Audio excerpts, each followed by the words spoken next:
नमस्कार, मी सिद्धेश. गोवन वार्ता लाईव्हच्या या अत्यंत महत्त्वाच्या चर्चेमध्ये तुम्हा सगळ्यांचं स्वागत आहे. अपना भाडा 7 मार्चला गोव्यामध्ये येणार असं म्हणालं होतं, पण आलं नाही. मार्च महिना संपत आला, अपना भाडा कुठे राहिलं असा प्रश्न आता उपस्थित केला जातोय. अपना भाडाला गोव्यातल्या खाजगी टॅक्सी मालकांनी चालकांनी विरोध केला होता. या चालकांच्या आणि मालकांच्या विरोधाला अपना भाडा घाबरलाय का? अपना भाडाला आता गोव्यामध्ये येण्यामध्ये रस उरला नाही आहे का? नेमकं या सगळ्यामध्ये काय झालेलं आहे? राजकारण काय आहे? विरोध काय आहे? समाजकारण काय आहे? आणि अर्थकारण काय आहे? हे नेमकं समजून घेणार आहोत. माझ्याबरोबर मुर्तजा अली आहेत, अपना भाड़ाचे सर्वे सर्वा. खूप खूप स्वागत है मुर्तजा अली सर आपका गोवन वार्ता लाइव में फिर एक बार.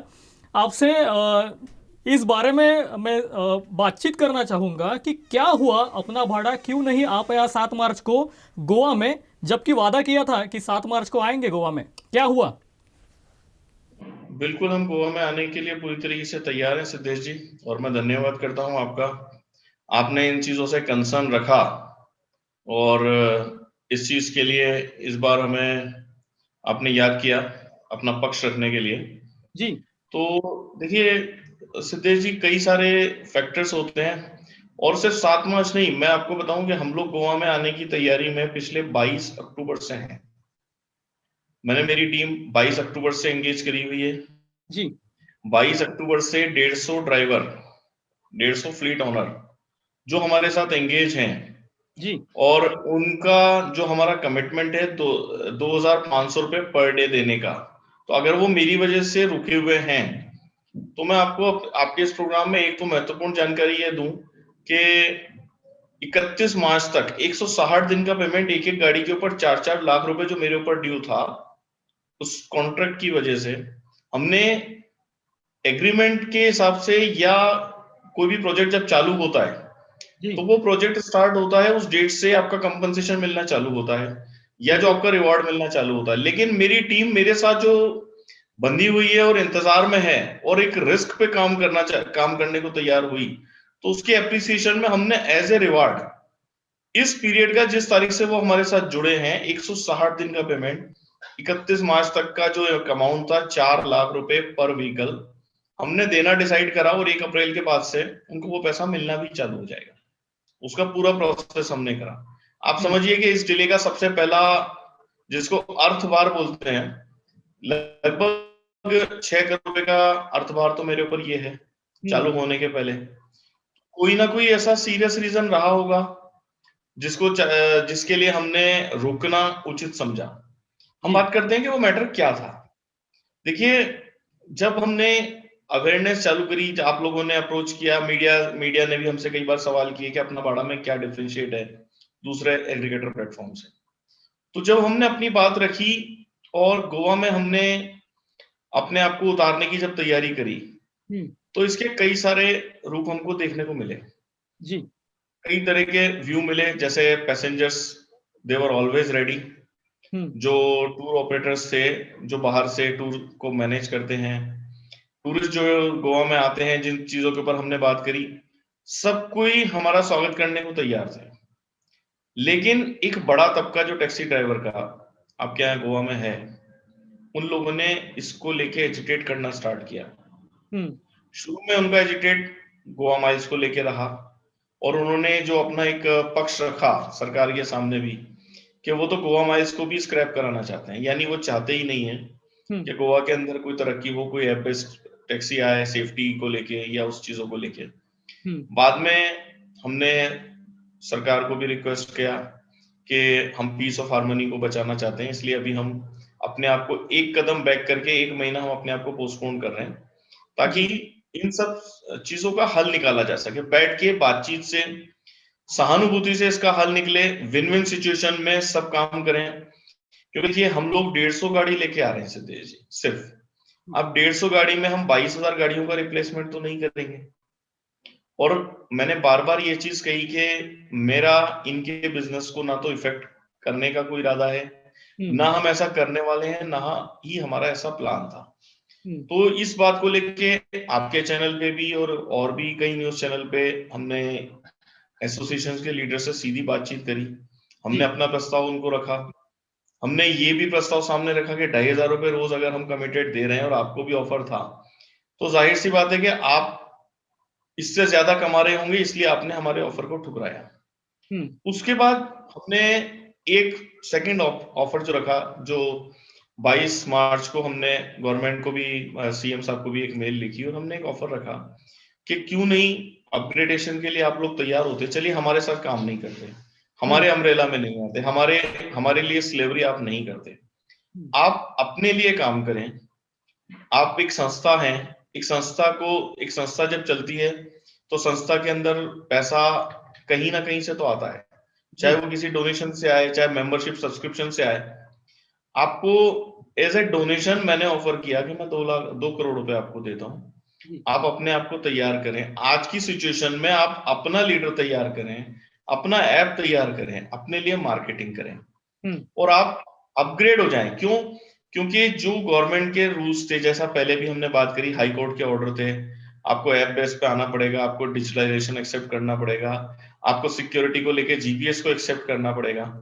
अभी आप अपने लिए कोई नए कानून तो नहीं बना सकते, जो गवर्नमेंट के कानून है जो सबको लेके चलेंगे पैसेंजर, क्योंकि जब कानून बनाया जाता है, कोई अमेंडमेंट होता है, तो उसके अंदर कई सारे पक्षों को ध्यान में रखा जाता है, कस्टमर सेफ्टी, अपग्रेडेशन और कई सारे जो इसके फाइनेंशियल एस्पेक्ट भी होते हैं, कई सारी चीजों को ध्यान में रख के चीजों को बनाया जाता है। एक अकेले गोवा और गोवा के टैक्सी ड्राइवर्स के लिए कोई रूल ना तो बन सकता था, ये प्रैक्टिकल चीज नहीं थी, तो हमने इनको ऑफर किया कि आप लोग स्क्रैप होने से अच्छा है, आप हमको स्क्रैप करने की बात कर रहे हैं, लेकिन पॉलिसी जैसी है उसके हिसाब से तो आपका चलना भी मुश्किल है, हमने ऑफर रखा। उसके बाद भी आप देखें, आपके आपके सबके सामने है वो चीजें, किस तरीके से मेरे को अपोज किया, बैड वर्ड्स का भी यूज किया, यहाँ तक कि जान से मारने तक की धमकी ओपनली वायरल हुई। लेकिन उन सब चीजों से हमें अपने आप को प्रिवेंटिव मेजरमेंट तो लेने ही थे कि हमारी गाड़ियां ना टूटे, हमारे साथ, हमारे ड्राइवर्स के साथ सड़क पे कोई बदतमीजी ना हो, क्योंकि ऑफ कोर्स मेरे 45 फीमेल ड्राइवर आने को थे। अभी मेरे लिए मेरे ड्राइवर्स की सेफ्टी करना, मेरी गाड़ियों की सेफ्टी करना, वो भी गांधीगिरी के साथ में गवर्नमेंट को रिक्वेस्ट करना, पहले हमने रिक्वेस्ट करा कि हमें सेफ्टी चाहिए, तो बात ये थी कि थ्रेटनिंग किससे है, आपका तो कहीं जिक्र ही नहीं है, कोई आपको अपोज ही नहीं कर रहा। लेकिन जब ये सब चीजें सामने आई तो अभी अपना वाड़ा को नाम से थ्रेटनिंग मिलना चालू हुआ, यूनियन से तोड़फोड़ की बात करी, तो अभी उस एंगल से हमने अपने लिए सेफ्टी रिक्वायर करी, उसलिए हमने जो 1 महीने का पॉज मांगा था, अभी वो टाइम पूरा हो गया जी। अप्रैल फर्स्ट वीक से हम लोग अपने ऑपरेशन स्टार्ट कर रहे हैं। क्या अभी भी आपको लग रहा है कि अभी भी गोवा में उतरना आपको सेफ है, या फिर 7 मार्च को नहीं है, उस वक्त बहुत सारी पॉलिटिकल सिचुएशंस, बहुत सारी पॉलिटिकल हैपनिंग्स थी उसके पीछे, लेकिन अभी अप्रैल में ये सब पॉलिटिकल ऑपरेशंस या फिर पॉलिटिकल हैपनिंग्स वो तो कम नहीं हुई है, तो अभी की रणनीति क्या रहेगी अपना भाड़ा की? देखिए, सबसे पहली चीज तो यहाँ पे 2 चीजें समझनी जरूरी है।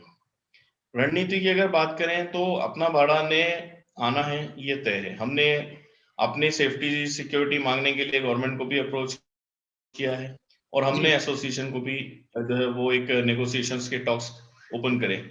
ये दोनों हमारे लिए बहुत जरूरी काम थे जो हमने करे हैं।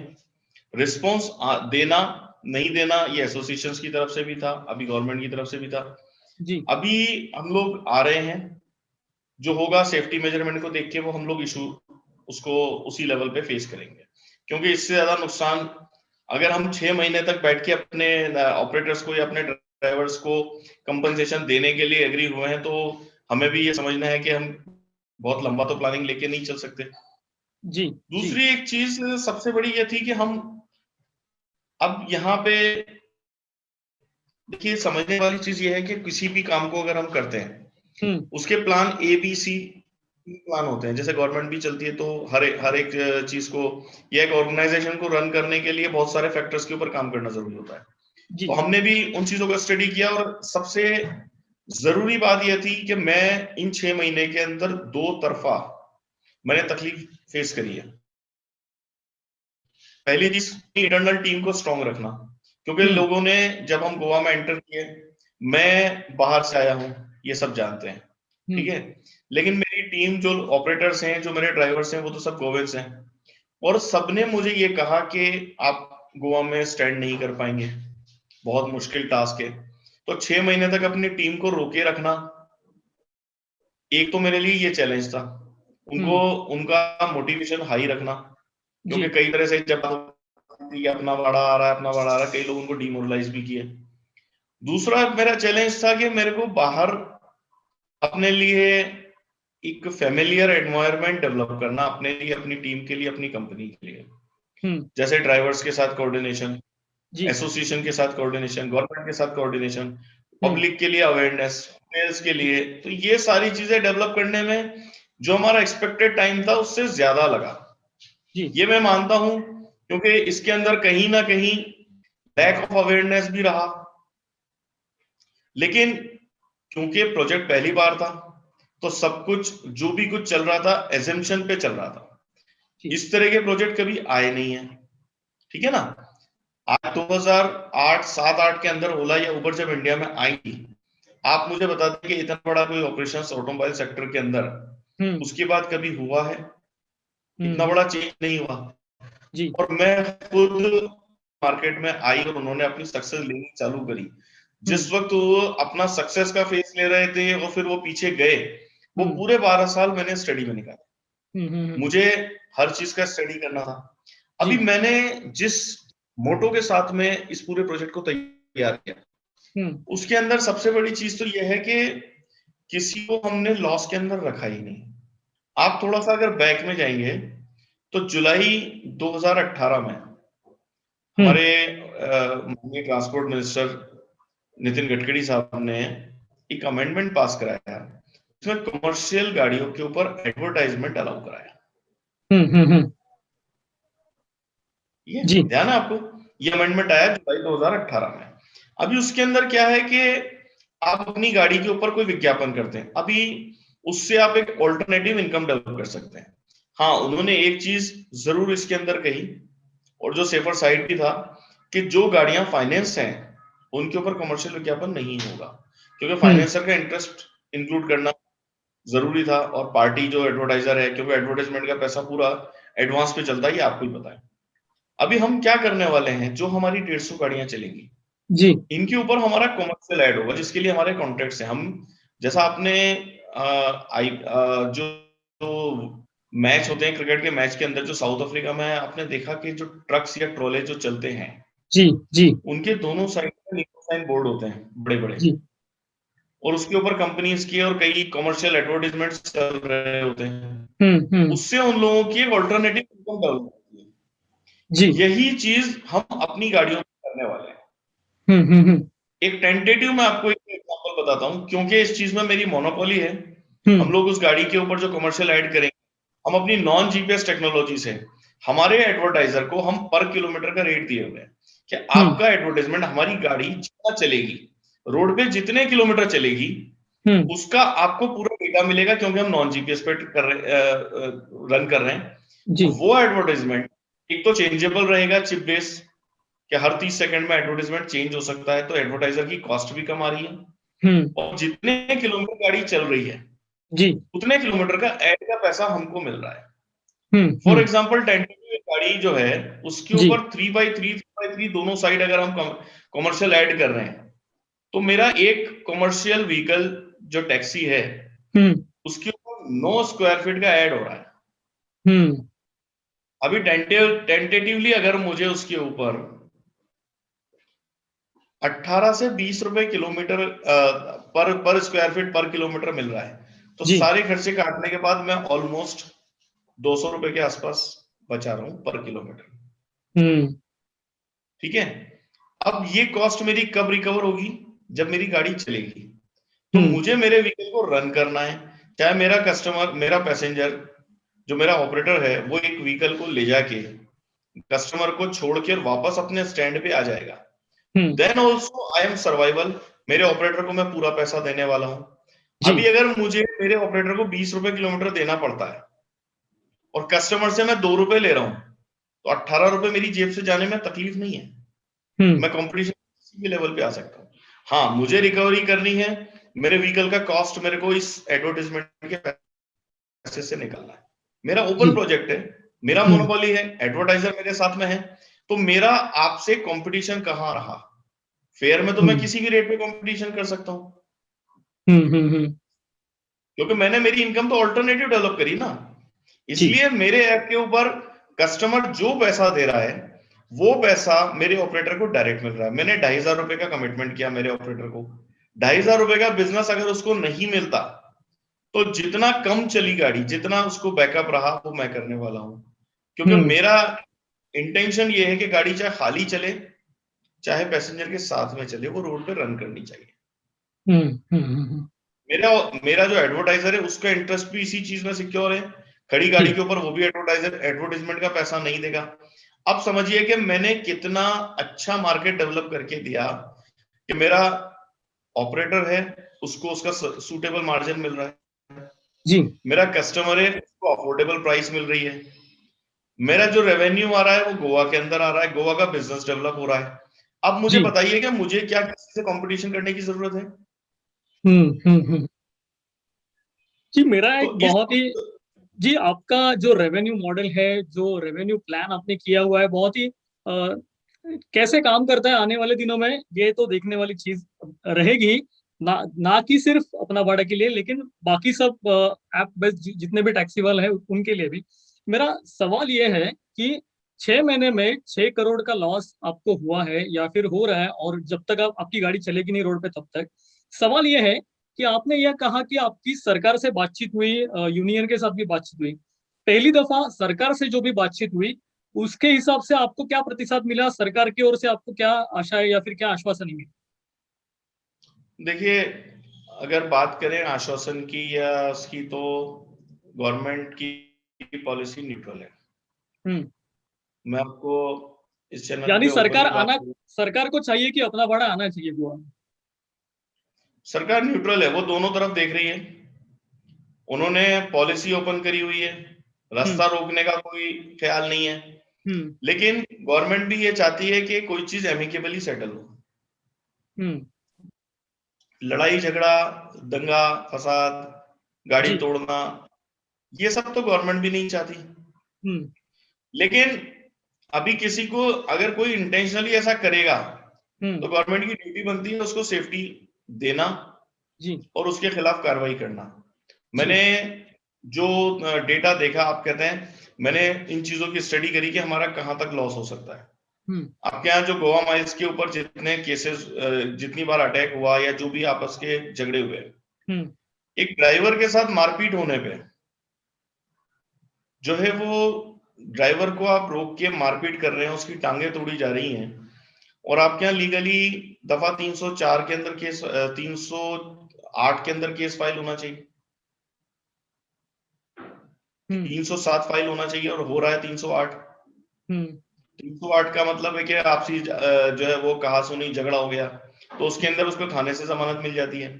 लेकिन अगर किसी ने इंटेंशनली किसी ड्राइवर को मारा है तो क्यों नहीं इसको जानलेवा हमला या जो है वो जान से मारने की साजिश करार देके उसमें केस फाइल होता।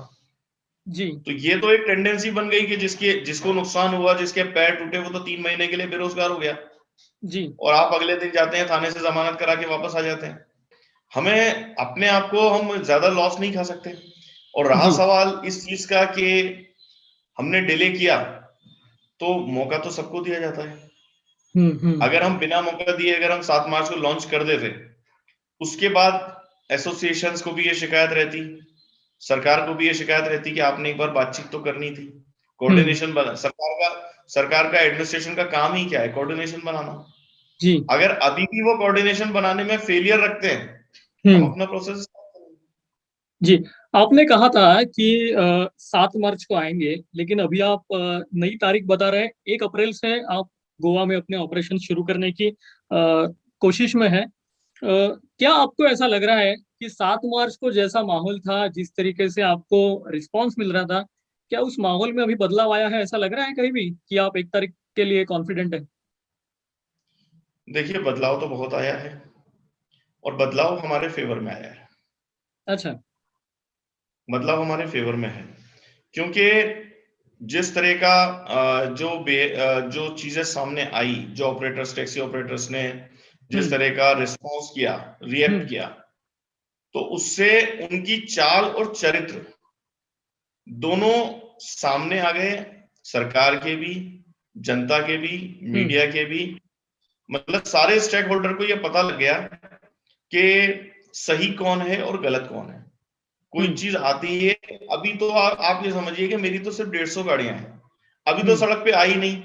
उसके पहले ये इस तरह की धमकी मिलना, जान से मारने की धमकी देना, और मैं आपको बताऊं कि मैंने अभी तक एफआईआर भी दर्ज नहीं कराई। मैंने कोई कानूनी कार्रवाई नहीं करी यूनियन के खिलाफ जिन लोगों ने करा, क्योंकि मुझे पता है कि ये उनका डर है, ये उनका दर्द है जो कि फूट के निकल रहा है, क्योंकि अब उनके पास कोई ऑप्शन नहीं बचा हमें रोकने के लिए।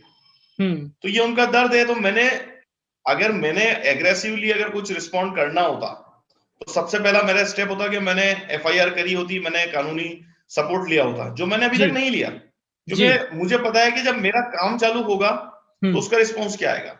लेकिन मेरी टीम को भी इस एग्रेशन से और ये सारी चीजों से ये पता लगा कि इस प्रोसेस को लाने में मेहनत कितनी है, और इसकी सक्सेस स्टोरी के अंदर जाने के अंदर जो चैलेंजेस हैं वो अभी देखने वाली चीज ये है। जैसे मैं आपको बताऊं, एक ऑर्गेनाइजेशन रन कर रही है, आप एक मीडिया चैनल रन कर रहे हैं, तो इसके एक अलग अलग वर्टिकल होते हैं। एक मार्केटिंग का वर्टिकल होगा, एक टेक्निकल वर्टिकल होगा, एक एडमिन जो आपका एडिटोरियल होगा।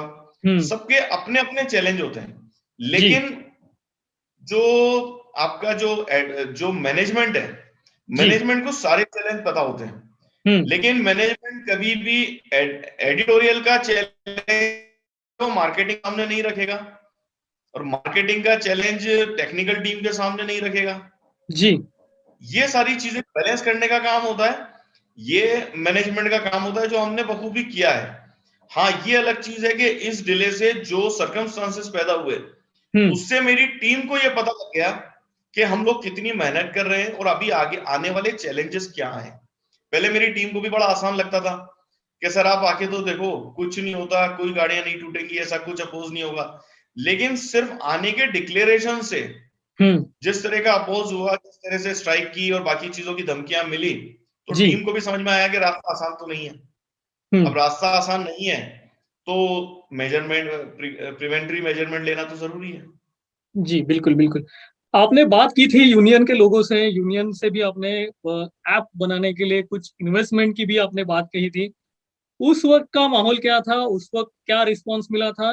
क्या यहाँ पे गोवा में कभी भी हमें ऐप बेस्ड टैक्सी ना दिखे, ऐसा ही रिस्पांस आपको भी मिला था क्या? बिल्कुल ऐसा ही रिस्पांस मिला था। देखिए, मुझे गोवा में काम करना है और मैं गोवा के नेचर को भी समझ चुका हूँ। बुराई करना मेरा नेचर नहीं है, पर पहली कोशिश मैं ही करने वाला हूँ कि यहाँ एक जो नेगेटिविटी का माहौल है कि नहीं होगा, तो आपने अगर ये सोच लिया कि नहीं होगा तो वो 100% नहीं होगा। लेकिन अगर आप एक कोशिश करते हैं, लेट्स डू, लेट्स सी, तो उसके अंदर क्या होगा कि 50% पॉसिबिलिटी होने की बनती है। मैं उस 50% पॉसिबिलिटी के ऊपर काम कर रहा हूं, और जब मेरी सक्सेस स्टोरी देखेंगे तो ये मेंटेलिटी बदलेगी। जी, नहीं होगा से क्यों नहीं होगा होगा तक का जो हमें डिस्टेंस तय करना है वो बहुत ही महत्वपूर्ण रहेगा। एक मेरा बहुत ही महत्वपूर्ण सवाल ये है कि आपने कहा कि आप लोग 12 अक्टूबर 2020 से इस कोशिश में थे कि गोवा में आए। 7 मार्च को आने वाले थे लेकिन डिले हो गया, अभी कह रहे हैं कि 1 अप्रैल को आएंगे। क्या ऐसी भी कोई संभावना है ये तारीख आगे भी बढ़ सकती है? देखिए, हमारी कोशिश है कि इसका उद्घाटन हम माननीय मुख्यमंत्री जी के हाथों से अपने ऐप का लॉन्च कराएं। हम इसके लिए भी पूरी कोशिश में है, उनसे बातचीत हमारी चालू है जी। और हम हालांकि सच्चाई ये है कि अभी तक हमें कोई पॉजिटिव रिस्पांस नहीं मिला है। तो अगर बिल्कुल ही नेगेटिव रिप्लाई मिल जाता है, हम अप्रैल के फर्स्ट वीक से अपने ऑपरेशन स्टार्ट कर देंगे। फिर भी लेकिन वहां से अगर हमें कोई पॉजिटिव रिस्पांस या कोई तारीख मिलती है तो हम इस बात का वेट करेंगे, क्योंकि मेरा प्रोजेक्ट गोवा के लोगों के लिए, गोवेंस की भलाई के लिए है, उनके डेवलपमेंट के लिए है, और इससे होने वाली जो इनकम है उसका एक बड़ा हिस्सा मुझे गोवा के अंदर गोवा के डेवलपमेंट के लिए इन्वेस्ट करना है। बहुत बहुत आपको इसके लिए बधाई है कि सीएम साहब आपको इसके लिए समय दे। क्या और ऐसी कोई बात है जो अभी भी आप टैक्सी ओनर्स या फिर जो भी ड्राइवर्स है, private taxi owners drivers union को कहना चाहेंगे?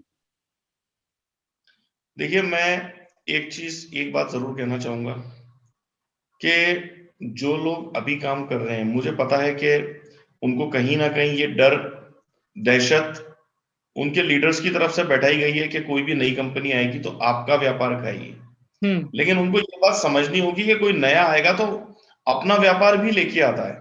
आज अगर हमने अपना प्लान बनाया तो हम किसी के भरोसे नहीं बैठे हैं, तो हो सकता है कि हमारे आने से उनका व्यापार भी बढ़े, एक स्वस्थ कंपटीशन बढ़े, उनको भी पता लगे कि कोई अच्छी चीज कैसे हो सकती है। और अगर वो आज भी हमारे साथ आना चाहेंगे, हमारे दरवाजे उनके लिए हमेशा खुले हैं। दूसरी एक चीज, मेरी गोवा सरकार से हाथ जोड़ के आपके चैनल पे विनती है, आपकी गोवा की जनता से मेरी विनती है कि कुछ अच्छी चीजें आने में वक्त लगता है। ऐसे ही कोई चीज एक्सेप्ट नहीं हो जाती। माननीय प्रधानमंत्री मोदी जी ने जब नोटबंदी करी थी वो एक ऐसा डिसीजन था जो उन्होंने रातों रात लिया था, पर कोई भी ये नहीं कह सकता कि क्या ये रातों रात तैयारी थी। लेकिन जिन लोगों के जिम्मे ये काम था, उन लोगों ने इस जिम्मेदारी को बखूबी निभाया।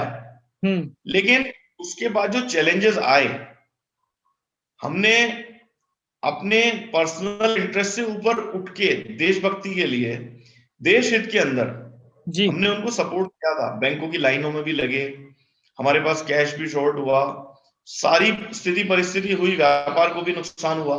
काफी चीजें होने के बाद हमने एक कंट्री इंटरेस्ट के अंदर जिस तरह से देखा था, तो मैं गोवा की सरकार से, गोवा की जनता को और हमारे ड्राइवर भाइयों को ये रिक्वेस्ट करूंगा कि गोवा के, आपके अपने गोवा के इंटरेस्ट में, उसकी सेफ्टी के लिए, उसके मेजरमेंट में उसको प्रॉपर तरीके से इवेल्युएट करें। और मेरी सरकार से भी यही गुजारिश है कि इन चीजों से ऊपर हटके, हो सकता है कि मेरा वे ऑफ वर्किंग या वे ऑफ प्रोसेस, क्योंकि ये मेरा पहला प्रोजेक्ट है गोवा के लिए, तो हो सकता है कि आपका लाइन ऑफ एक्शन कुछ अलग तरीके से हो।